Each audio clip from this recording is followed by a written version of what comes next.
Rala, Rala and Baby, bum bum. Rala and Baby, bum bum. The big idea, bum bum. And that door is open. Rala, Dang, dang. Rala and Baby, Yeah. Rala and Baby. The big idea. Dang, dang, dang. Bum bum, Rala, Rala and Baby, What's up? Rala and Baby. Say it. The big idea. What's up, you guys? Welcome back to yet another episode of Rala and Baby, the big idea. And the big idea today Is, of course, our relationship. Is, of course, actually, maybe, probably. What, we went to an amusement park? Yeah, but you know what I was thinking? Like, What? Are we going to talk about the fact that we think That our relationship should be talked about so much? I mean, definitely. But also kind of like, maybe the big idea for us in one episode is like, what are we trying to do with this? With the podcast? With the podcast, with our relationship, with Yeah. like our comedy. That's nice. I was like, that could be the big idea. Yeah. Well, surely that is. Surely. My name's Surely. Lada. I was on Hannah Gadsby's live late night show called The Evening Muse. I'm on it every night. Cool. And last night I was voicing a mannequin that Hannah Gadsby was not pretending, but actually practicing crowd work with. And they said, "What's your name?" And I said, "Shirley." But what I was really going to say this time, every time anybody used to say Shirley around my dad, he would say, "Stop calling me Shirley." That's from Airplane. I thought I had a funny dad.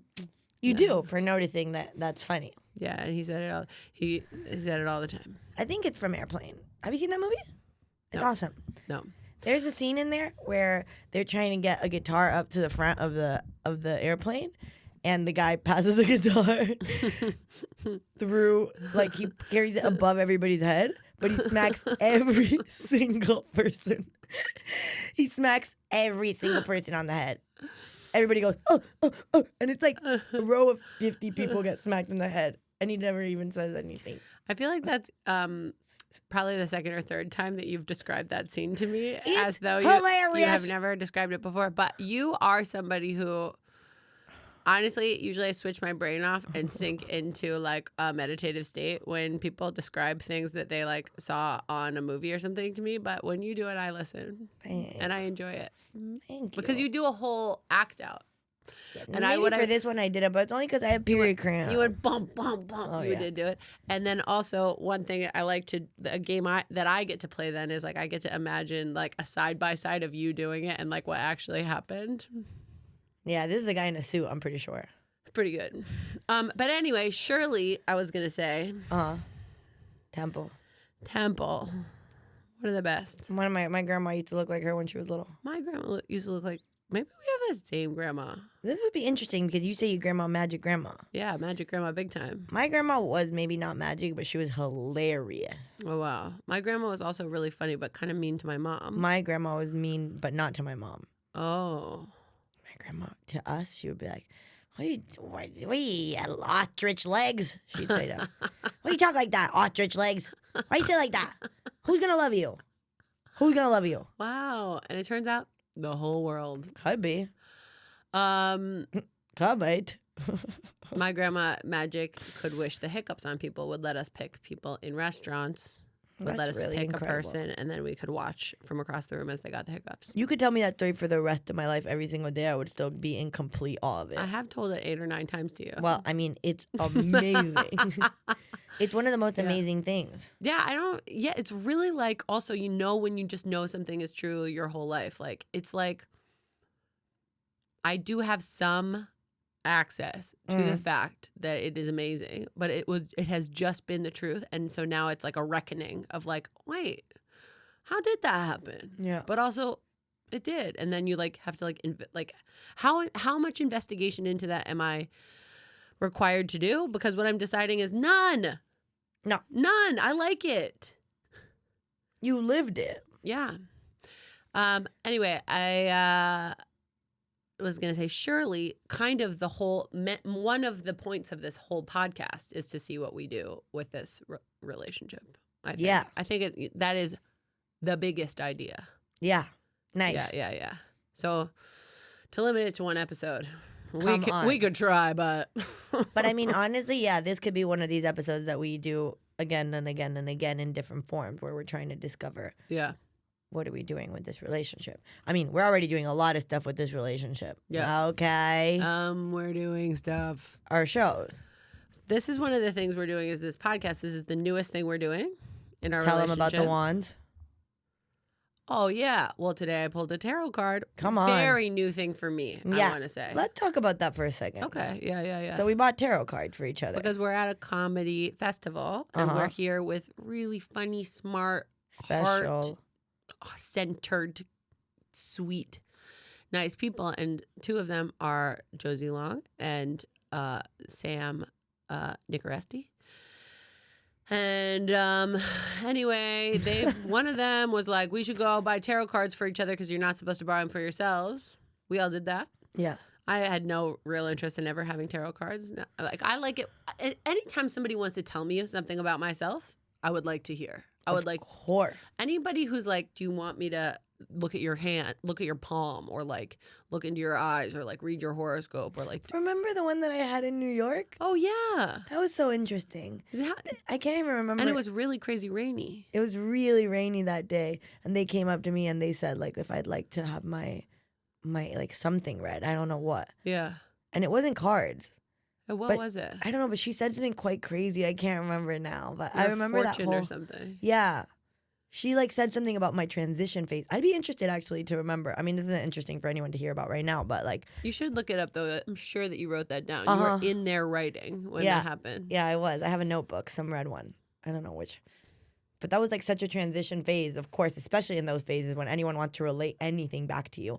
Only because the thing that we do know to be true about tarot is that you should only do it if you can hold the fact that everything bad is also good. Yeah. Right, because then you get these cards and then sometimes they're upside down. They're like, ooh, really good card, but it's upside down. Or the card is death. Yeah. Like straight up. Or the card is the tower and it's like everything's falling and crumbling and you go, no. And the thing that's really nice about that is like, even if you don't feel like it relates to your situation, like for me, as somebody who like has trained myself and has a natural disposition of positivity and nice for me to take a little inventory on something that's like, if I get some card that's like, you got some limiting beliefs, and I run the program. I'm like, do I have any of those? Oh, ding, found one. Kind of nice. Kind of nice to see what I can do with it today. Yeah, also, the whole thing about, like, the tarot thing is, like, they're archetypes, no? And, like, those are things that, like, it's all about, to speak of the last podcast, where we had our big fight. Oh, wow, yeah. Should we fight again? Maybe. Cool. It was fun. Yeah, I liked it, too. Yeah, I kept laughing for pretty much a while afterward. Yeah. In the tram stop, I laughed. We were really having a fun time fighting. Well, because it got to be all of the stuff. Yeah. It was awesome. What's it called? It's about kind of like the places in which we find meaning in our life. Like the things that hit us with like, because meaning is what? Recognition of pattern, right? Maybe. I don't know. Hadn't thought about it. I'm willing to accept this premise for now. Yeah. Okay. I would assume that like the easiest way to say something is meaningful is because it has a past and a future, basically. Like, and that is sort of a pattern of something. Like, I don't know. I'm literally talking about my butthole. Yeah. Well, okay. Let me try to think what, like, because I'm just listening out your butthole. Yeah, totally. And I'm like, okay, but I mean, I hadn't really thought, but like what I feel like when I've been thinking about like my comedy being something that gives my life meaning, because I'm able to like look at what the hell is going on, put some sort of lens on it of like, oh, I think that this is my time where I'm like, I don't know, like if I'm like looking at trust, or I'm looking at freedom, or I'm looking at like, how are those things in my life right now?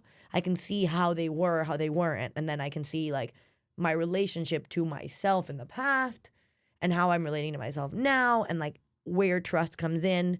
And then I can be like, wow, like I've been on a journey of finding trust. And that gives my life meaning because it's like I can see how when I didn't have it, I can see how now I'm having it. I can see how it affects me to have it. And I find meaning in that. It's like there's a journey I'm on. And I think that you find meaning at the during or end of the journey. Hopefully you don't have to wait till the end. Hopefully. I mean, if you remember that you shouldn't wait till the end, then you won't wait till the end. If you and go ahead and put that on a t-shirt. Clip it. Make it go viral. Clip it, Diedrich. Diedrich, make this go viral. It's funny if we keep doing that, and if anybody starts listening to it but Diedrich, or if it's just Diedrich, and we say something that's really smart, maybe our listeners, and maybe it will only be Diedrich, will be like, Diedrich. You can say, yeah. Oh my God, it's sweet in a way. Yeah, it's really nice. Well, what was it I said, huh?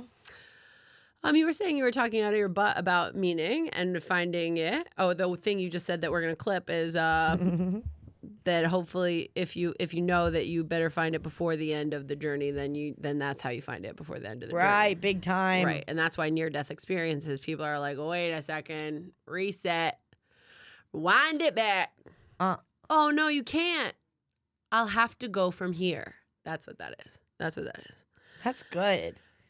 What was the other really good thing I said today? Reset, wind it back. I did I sang The Little Mermaid on stage the other day, and then I had to go up on a ladder, so there were some lyrics lost, and I on 3 times then I was standing on the ladder, I said, wind it back. I actually had that video on my phone, and then I was like, how do I have this video on my phone? But then Alexis had airdropped it to me. Oh, and I was like, wow, I'm watching something I did not record on my own phone. Oh, scary. A little. Yeah. And I saw you do that. Wind it back. Wind it back. I did that a lot. It's good. Okay. Okay, what would you say meaning is? I feel like it's like anything that makes you feel. It's like what makes you feel good or interested in what's happening. Yeah, I was thinking connected to being alive. Yeah. And don't you think? Would you say maybe that patterns, when you recognize patterns, that is maybe one of the ways in which you connect to being alive? Yeah, that's one of the ways I feel like, come on. We're gonna just pretend that nothing's happening here. It feels good to me when it's like, this again? Whoa. But then I also feel really pretty picky about those because sometimes other people are like, this again? I'm like, you're falling for it. Falling for what? Like, I'm like, oh, you're looking for it where it isn't. I'm a snob. Snob, I know, I'm saying. Wait, what the heck? I'm just saying. About what? Can you give me one example, for example, of that? It's like if somebody goes like, oh my God, I saw a pink t-shirt yesterday. Okay. Something like that. Yeah. Yeah, there's a lot of pink t-shirts. But wow. But I do feel like, okay, if you keep looking at pink t-shirts, maybe there's going to be something on a pink t-shirt for you. If that feels like the thing. Because anything you pick, I feel like, is the thing. So then why would you even be a snob in the first place? I don't know. I talk myself out of it a lot. Okay. I got a big open heart. You do, definitely. Sometimes. I'm not angry at you. I'm just wondering. What about though? That is though the thing about the tarot card thing feels like me. It's like the pink t-shirt thing. It feels like a pink t-shirt opportunity. It feels like I pull something out and like sometimes it feels awesome. You're like, yeah. And then sometimes you're like, okay, well, what if I like just paid attention to pink t-shirts for 1 second? Right. But that's the thing that the archetype offers you. This idea of like something that is like a conceptual sort of, and I wish I knew more about this before I was talking about it, but I don't. Like, I don't actually know like where they came from. I don't know like who would do and where they got pulled from. I don't know that. Yeah. But I do know that, for example, Man and His Symbols, did not read it, Carl Jung. Mm-hmm. That you go, there are some symbols that come up again and again for us. And like when we put those down, we go, these have been coming up for centuries, decades. I go backward, years, months. There might be something here. Yeah. This has been coming up for hours. Anyway. I'm sorry. I saw this twice in the last minute. Actually, though. Yeah, okay, for sure. Yeah, okay. And then actually it gets pretty interesting. If you wind it all the way back, be like, oh, actually there's 6 pink t-shirts right in a row this very moment. Yeah, I'm in. Yeah, okay. But if you also go, oh, and then I look back 200,000 years, and people were thinking about that too in some way. But it is like, it's a reminder to me that's like, okay, you put attention on anything, you will be able to figure something out. And this is like a thing where it's like, every day I write morning pages. Today I didn't. Yesterday I didn't. So when I say every day, I really mean every day. You actually, yeah, for you it's actually every day. But there have been some exceptions of late, and I feel like this has been but that's always kind of like a stream of my own consciousness, my own like finding the things. It's nice to take any kind of outside thing and be like, oh, what if I looked at this way, the way you just looked? But I got the Page of Wands today, whatever, and that one's supposed to be like new creative gurgling ideas, like gurgling, love that word. Gurgle. Wait, so I want to say one thing about what you just said. Okay. Because, yeah, there is that thing about That's like... how a conversation works. Don't give me a second to get in on it. There is that thing about, yeah, you could just look at anything and decide about meaning. But what I am trying to say about the tarot cards is like, there is meaning imbued in them. Like there is like, we are meaning makers, the humankind collective. And the humankind collective. we are making meaning all the time for a long time, since before it even like was something that we could make money from. We made meaning. we did that. We've had all these symbols that like we've like compiled, and these are the tarot. I don't know what I'm saying. Yeah. Okay. I gotta say, I also don't know what you're saying, but Do you not though? Wait, I mean, yeah. If this is all true. And if we accept this as true, then I might have something to say about it. Because I think that when you pull a card, you are relating to the bigger meaning that we have been making over the course of our human history, which is different than if you look at stuff with purpose, a meaning will arise. You know what I mean? This is like particularly these cards that have been compiled over the course of time with these archetypes that mean something to our psyche, supposedly. According to me right this now. whole thing, supposedly. Let it be. I already said that, I think. This whole thing supposedly, but do definitely write back. I'm open to this. What do you think they are, if not that? I just don't feel any like connection to that or know anything about that. And if you were someone, and you are someone who knows about many things I don't know about and I'm interested in hearing them, this one does feel to me a little bit like pulling on my ass. Yeah. And so but if you were somebody who you knew about this and you were saying this to me, I'd be like, oh, wow, interesting. Do you think it's because I am telling you I'm pulling it out of my ass? Or do you think it's because... I think I would probably have an inkling about that if you weren't telling me that in this case. Because it sounds nonsensical what I'm saying.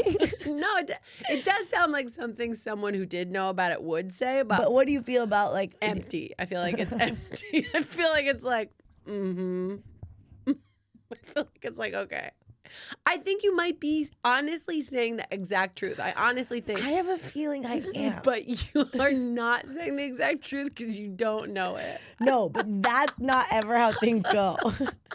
Sometimes you say some stuff and you go, Google that. But I don't have the feeling right now. And often in our conversations, I do have the feeling like we're pulling it down. Whoa, like we just figured something out. This does not feel like that. Can you explain why? It feels like we're like dancing around an inflatable lawn ornament. Really? And then when we unplug it, it will sink to the ground. Really? And I'll be like, but yeah, that's how I feel. Okay. But it doesn't. But I'm interested. Yeah, I see. And I like. Do you feel like that, or you feel like you're? I mean, I feel like that if the nail is here, I'm hitting on his head.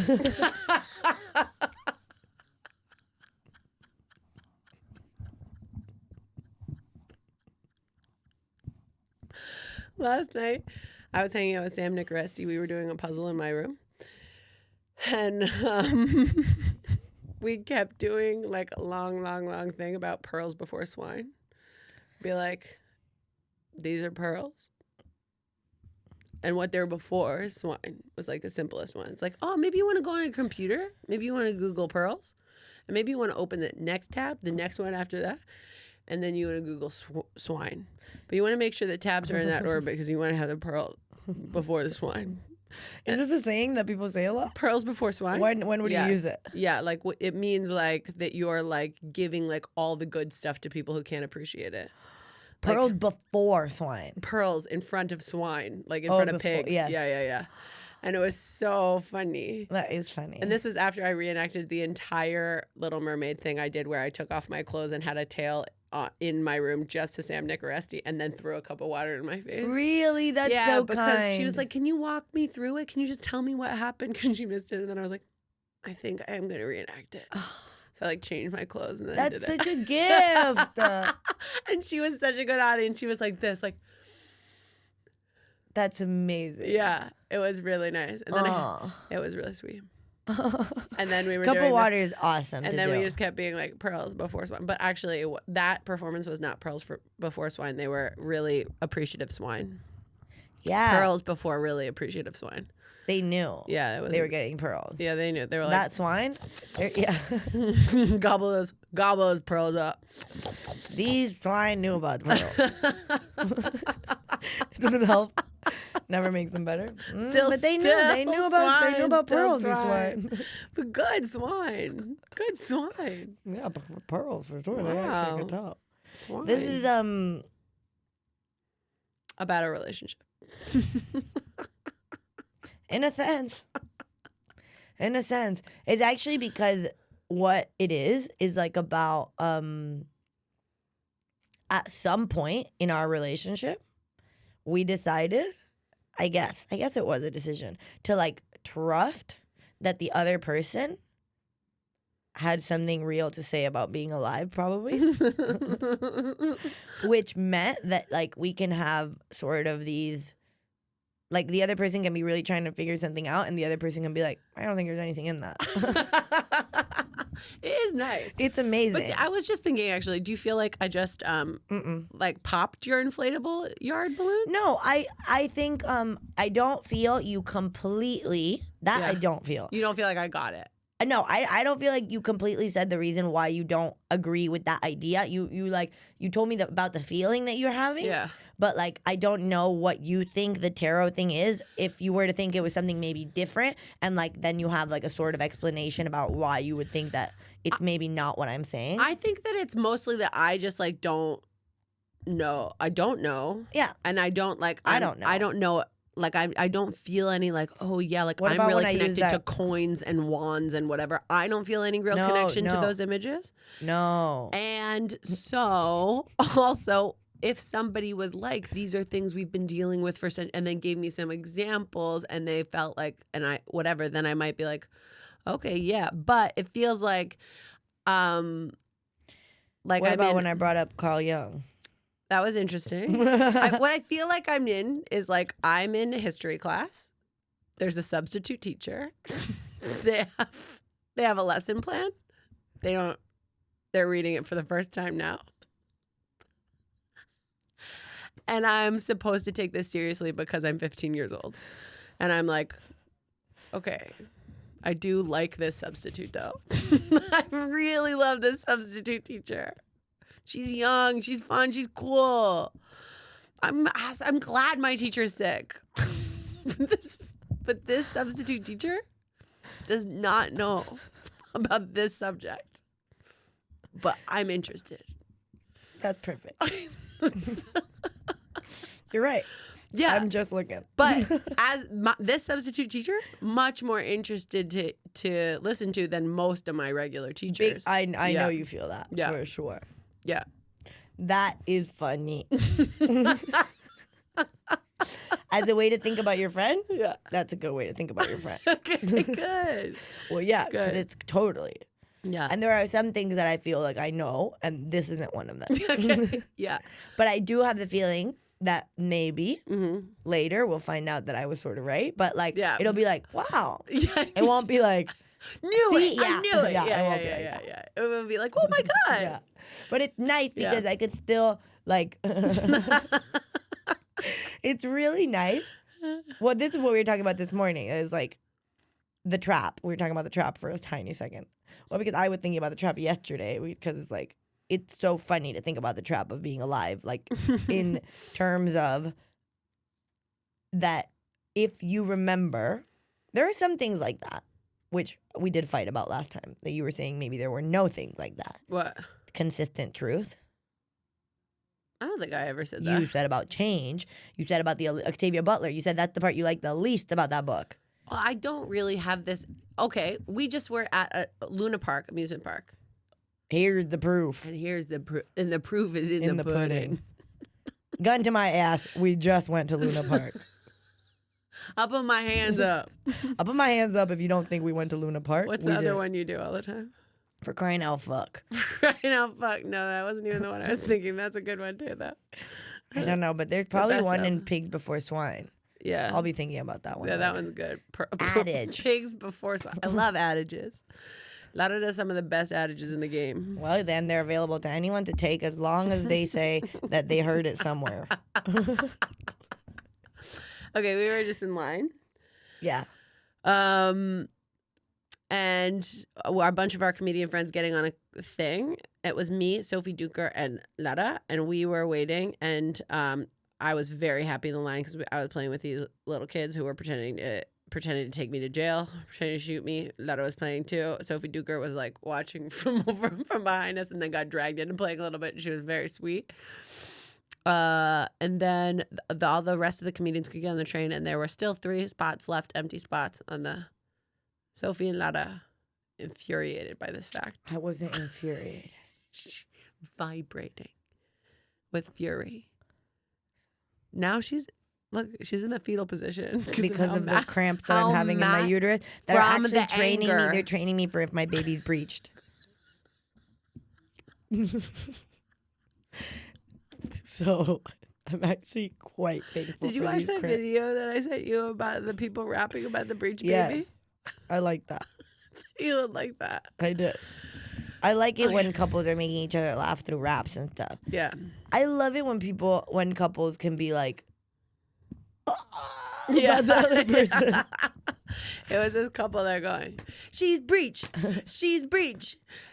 her head's where should be her feet. Yeah. and they're really like rapping. And she loves when he does it. Yeah. It's really cute. Sweet. And she's better than him at it. Yeah. But like when he does it, she's like, wow. And she's really pregnant. It's really funny. Anyways, when you get cramps, I had a friend who wanted to be a midwife before I had any kids, who said the cramps are one of the only ways that you can actually feel like what a contraction feels like, or imagine what a contraction feels like before you have a baby.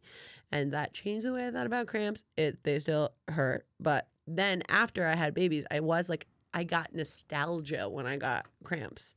Yeah, I only get them pretty bad for the first day. It sounds like yours are really bad. Yeah, I have to like bend over for like a whole day. It does hurt, but like when I had an IUD, they hurt worse. Oh, yeah. For like 2 days, they hurt. And now I only got 1 day, and I feel quite good about that. Okay. But I also barely feel pain in my life. Like, that's also the truth. So when I get them and I'm feeling pain for 1 day, it's like kind of like fine. This is what it's like. Sometimes. So you can see what pain is like. Yeah. 1 day. 1 day, it's not that bad. Okay. But I don't wish it on anyone. It's not nice. But what were you saying about the line and then the comedians? And we're furious, even though I wasn't. I was a little bit like, oh. Literally, they're calling out to the person who works there. Hey, there's 3 spots left. Literally, though, and that then happened the a two little of them, bit. they're like, that was mismanaged. I hate when things are mismanaged. I didn't say I hate. You think that could come out of my mouth? You were like, Grow up, Abby. I want everything to be managed. And Abby, oh my God, just this one story, of the examples. I hate this story. This story is like I'm the best and everyone's the worst. Cool. What are you telling on your own podcast? And I am so chill. I'm just sitting there like, what are you even telling? First, you say that you were the only one playing with the kids. started playing with the You kids. started playing with the kids. The kids started playing. Yeah, I didn't started even playing with them. notice. And then later when I was playing with the other kid, you were like, stop playing with that kid. You're making him uncomfortable. And it's like, that's the risk I take by playing with kids. That's the risk I'm willing to take. Actually, though, what you were doing with that kid was sitting alone on a scary ride, and you kept going to that kid. You kept going, "Are you okay? No, I didn't. That's how you see me. That's how you see me. I was going, oh, you're going there by yourself? Whoa. The kid is like, He wasn't that freaked out. I thought I was going to say, you're fucking cool, man. That's what I was saying. Also, I do feel like yesterday I was on my date, and then I like, with the waiter. Yeah. Because two things happened. Actually, the waiter from the second time that I went on a date with that guy came to my comedy show. Oh, nice. Denny. And he was like, can I give you a hug? At the end. That's nice. Because he was laughing at all the stuff I was saying before we were able to be let in. And I was like, I think you would like my comedy show. You should probably come to my comedy show. Because you're laughing at all the stuff I'm saying. And I'm like being fun for you. Wait, and then he was like, I already did? No, then he came. So this was like, so I just told you about two different dates. So then the first time, the middle date, the second date, that happened. And then when I was being like really kind of intense with the other guy, and there was a moment where he was sort of like, okay, like I don't want to talk anymore, basically, like, okay, The like waiter? The manager. I'm telling this story like ass. But there was a waiter who I was being really friendly with and fun, and then he's the one who came to my comedy show. The manager of that place, I was later talking to him after I just had that amazing interaction with the first one, and I was like telling him like, you have to go to the comedy festival. Imagine how far away we come for you. Like we come from so far away. You're not gonna go to the place, like obviously. And I thought fun, playful. And then at some point he was like, okay, I'm just gonna go in like that. Like he wanted to leave. No. And it was really funny because I was like, this is so funny when that happens, where people go, stop, too much. And I'm going, right, okay, totally. But it was like so funny, me and the guy that I was on that date with, I was like, so funny, we cracked up, it was like, whatever. And then I got to laugh about it later. And then yesterday, we went to another bar, and I was like having a bit of a game with this new one.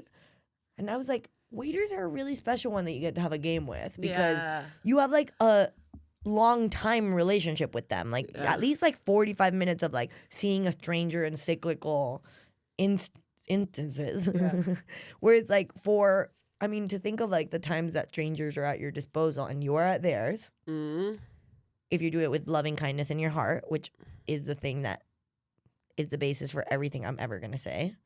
Never take the piss out of no one. Unless they didn't seat you on the roller coaster when you wanted.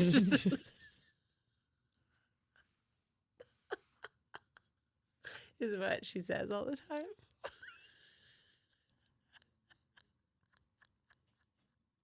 She says that a lot.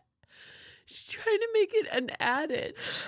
Sometimes I go too long. But it's worth the ride. What I say is, you got to do everything with loving kindness in your heart. Except that they're sitting you on a roller coaster. And they mismanaged the operation. In that regard, don't. That's the end. In that regard, don't. That guy who told us. Yeah. Okay, the waiter thing. It does feel like here, people who work in like service industries are having a nice time a lot. That's really nice. Maybe they get paid a good minimum wage. Yeah, I'm curious about that. It feels like they're more open to like having a nice time with you. A nice thing happened to me yesterday.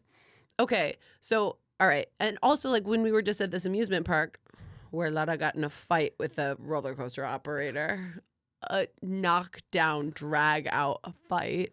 This is the way you want people to see me. Embarrassing. I just want you to get the help you deserve. Deserve? Yeah. You're talking about deserve now on this podcast? You deserve it. But I don't deserve when anything. we were getting in the line for that roller coaster where I played with the kids and Lara spat at them. I'm going to eat this. That's how I feel. I want to eat this microphone. Remember the guy who was sitting at the entrance and he was so nice and warm and he's like, no, it's going to be a 40-minute wait, but the wait is like the best part. Imagine. He goes, imagine you could talk about what all you could talk about in 40 minutes, he said. You didn't seem that impressed with that guy because I liked him. I was playing with him. And you were like, you're awesome. And I was being playful with him. I said to him, the roller coaster, then what are you saying about the roller coaster? That was funny. Right? I'm engaging. And you're going, you're the best, which is like nice as well, but it's a different type of way of engaging. I don't think I said you're the best to him, but I did look at him with a lot of love in my You eyes. said something like, you're amazing, and wow, Also, what he had your a little parents mustache. raised you right. I think his parents did raise him Well, right. that's what I hope I said that. You I don't didn't. think I did. You didn't. Last night, I'm walking home. It's like 1 o'clock in the morning, 2 o'clock in the morning, really, really late. There are people at the stoplight, and they're just like being kind of funny and cute with each other, but like they're like all shorter than me by a significant amount, and so I'm not looking at them. I don't look at you if you're shorter than me. Out of safety? I've never seen that before in my life. Out of safety? No, I just like, For them? well, maybe, I don't know. We were all standing at a stoplight, and I'm just like standing, whatever, but they're talking. Sitting? Standing. We're all standing at the stoplight. Then there's like these three people. They're talking down there, down where I can't see them. Uh-huh. I guess like if I did see them, I would see the tops of their head, or I would kind of like have to like go around to look at their faces. I'm not gonna do that. These are tiny They're people. so small. And then I go to them. They go. What do you think? Do you think we could cross, even though it's not like it's the middle of the night? There are no cars. They're like really talking about it in this way that's really funny. I say, I think if we all go together, we could take any car that comes. I go to them. And then they all three turn and look at me. And we all go, wow! And it was comedians from the comedy festival. Oh. And it was so nice. Like two of them I knew kind of a little bit from just like nice small interactions. One of them has the room after me. And so I have like a nice little interaction with him every day. And I really like him. His name is Faz. And then the other one is a really funny comedian named Prastashi. I said her name wrong, but she's really funny and nice, and I've talked to her a few times. And then the other guy was a guy I hadn't met yet. And then we like are walking. Maybe I shouldn't have said their names because then maybe I don't say the next part. They were stoned. Yeah, of course. But that's allowed. But then, oh my God, it's allowed. And then we were all just like, whoa, whoa, whoa. And I wasn't, but I was just like, wow. We were just like, that was awesome. Because we were all just really willing to have this like nice, strange. We were just like, yeah. They were having a little chat. And then I was like, maybe I'd join your little chat. We're all strangers in the middle of the night. And then we were like, we're not strangers. It's nice. It was really nice. And then one of the comedians was like leaving today. And they were saying, that's what you wanted. You wanted a big end to the night. Are you and kidding? And it was like, wow, we're all getting the big end to the night. It was really awesome. And then after that, Sam Nicoresti came in and did a puzzle in my room, and I did a full-on costume performance. So I had a huge end to my night. Yeah. Also, Sam is so good at puzzle. I can't even tell you. That's awesome. Yeah, it's really good because I haven't even looked at that puzzle. I haven't been back to your room since. And I've got a key. Yeah. What the hell? I know. Maybe I'll go. Anytime. I'm Go gonna anytime. I leave in 2 days. Wow. Yeah. How do you feel about that? I feel, yeah, I feel sad that it's over. Yeah. I really enjoyed it. Yeah. I feel extremely grateful for this festival. I'm like David O'Doherty, who's been here for like 14 years in a row or something. Wow. Or not in a row, maybe skips 1 year every once in a while, but like 14, 15 years has come here. And it's like, that's really cool. I'm going to be that here for sure. And I already feel it. Like, yeah. People keep writing me, Melbourne loves you. I go, I have the feeling you guys do. I feel really good here. And like, I'm really glad that like they let me open my show here. Yeah. Because they almost didn't. Yeah. It was like a whole thing. And then they did. And now I got to have this. It's really awesome. Yeah. And it was like, I remember when I was checking in, they said 23 nights. I was like, 23 nights? Like a lot of nights. And then it ended up being 26 nights because they extended it because I did those extra shows. It's like, wow, I've already been here for 26 nights? Wow. Crazy, right? Wait, have you? It's going to be out by Wednesday. It'll be 26 or No. 25. Yeah, I got here March 23rd or 24th. Oh. Uh-huh. Okay. Yeah, this has been like a long festival. Yeah. I just like, yeah, like this type of thing is just right. Oh, I had a really nice moment where I was crying about this song that I just feel really moved by on the staircase yesterday, which I was walking to my venue and I was listening to the song La Gata Bajo la Lluvia with a cat underneath the rain. Rocío Dúrcal, and it could not be more of like a old Mexican like that. Like that. And I like crying on the staircase, and a mom and a daughter came and they touched me and they're like, "Are you okay?" And like I had to stop my song, and then I was a bit like, oh, I don't want to stop my song, I don't want to stop my crying. But then I said, yeah, I really am okay. Like I'm having a really good cry. And then it was really nice for me to say like I really am okay and I'm having a really good cry. Yeah. And then I was like, it was one of those moments like, what do I know what's good for me? It was nice. Because like I was like annoyed for a tiny second that I had to stop. Right. And then you got to say that to somebody. Then I got to say that to somebody, which I got to say to me also. Yeah. That was awesome. That's really nice. Yeah, and then I had my favorite show. Oh, good. Yeah, I love making people who look like they're too cool to laugh. Yeah. I love that. It's embarrassing for me how much I love that. When they've got like a look that I'm like, you don't feel like you care too much about stuff, maybe. Stuff, what I mean by that, of course, is the stupid ones. Not like you just like, but I don't know what it is about that. There's something about like an aesthetic of like something that's like, you're like above earnest, I think. Apathy. There's like an apathy, but there isn't, because it's like you obviously got the little haircut and you got the little mustache and you got the like outfit. You're showing care. Yeah. But there's something about that sort of like aesthetic that like is a bit like right. Well, it moves into irony maybe, like, or like that's the concern that it's like, oh, like we were just talking about how it's like, oh, it's nice to know these comedians that we're hanging out with and know like, oh, we can just be like I was talking about figuring out something about somebody in my family that was like making me cry on the tram, which was really nice, like a beautiful thing. And then we were like doing small talk with somebody in one of these lines. And then I was like, what if we just talked about this thing that's going to make me cry instead, because I'm still thinking about it. Yeah. And it's nice, like, to be like, oh, and now we know these people enough, and like we know they're all capable of engaging unironically. But it's like you see someone and there is a certain aesthetic that is like, oh, that's the one where you... But I don't know why I marry those two things, because like I don't actually think that anything about the way in which they have chosen to care about what they present themselves as is screaming to me apathy, rather than like it's kind of saying like, yeah, I care. Yeah, that's interesting. Yeah. But maybe it's just like...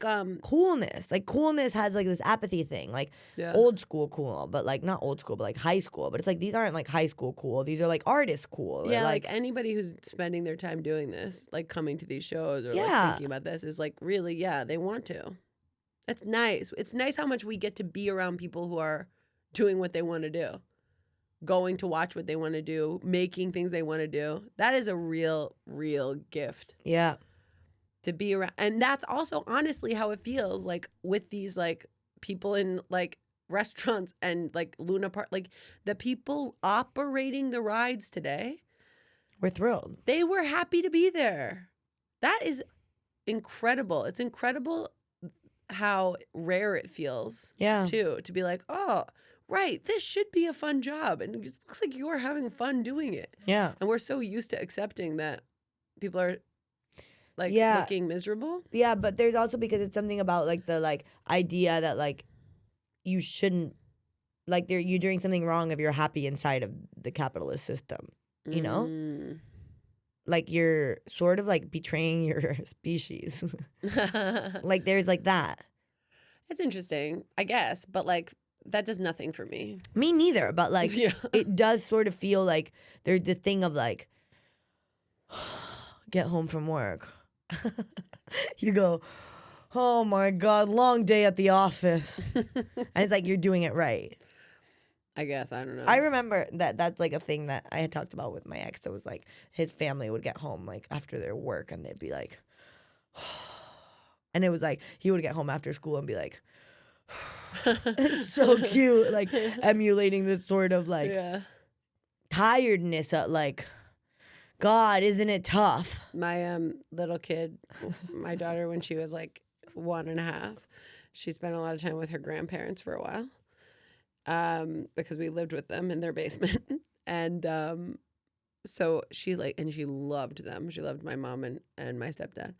And then when she would sit down, 1.5 years old, she'd make like old people sounds. She would sit down, she'd go, oh. No. Oh. No. So funny. Yeah, any noises they made that was like distress in their bodies. She was like, oh. She gets up, she go, oh. Oh my God, 1.5? That's amazing. I do that one, my dad's one. Ay, ay, ay. I do that. My whole family does that one. That's good. Yeah, and it's like, oh. Yeah. But it's also like, ay, ay, ay. You're like a bit like pleased with the whole, with your sigh. That's nice. Well, we did it, huh? We definitely talked about our relationship. I have a feeling that it's... I had a feeling too. Yeah, I think right? this is it. We can't tell about the time. But I think that was the whole time. Rala. Rala and Baby. Tang, tang. Rala and Baby. Uh-huh. The big idea.